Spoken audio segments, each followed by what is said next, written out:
ನಡೀತಿರುವುದು ಮಹಾಭಾರತ ಯುದ್ಧ. ಇಲ್ಲಿಯವರೆಗೆ ಕೌರವರ ಹಾಗೂ ಪಾಂಡವರ ಸೈನ್ಯ 18 ಅಕ್ಷೋಹಿಣಿ, ನಮ್ಮವ್ರದ್ದು 7 ಅಕ್ಷೋಹಿಣಿ, ನಿಮ್ಮವ್ರದ್ದು 11 ಅಕ್ಷೋಹಿಣಿ.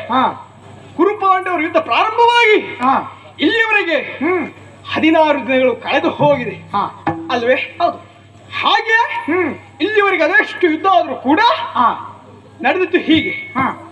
ರಥಿಕರು ಇದಿರಾಗಿ ಪರಸ್ಪರ ಇದಿರಾಗಿ ಮಾತನಾಡಿಕೊಳ್ಳುವುದು, ಒಬ್ಬರೊಬ್ಬರು ಛೇಡಿಸಿಕೊಳ್ಳುವುದು ಅಥವಾ ಬದ್ಧವಾದ ಮಾಡುವುದರ ಮೂಲಕವಾಗಿ ಯುದ್ಧ ನಡೀತಾ ಇತ್ತು.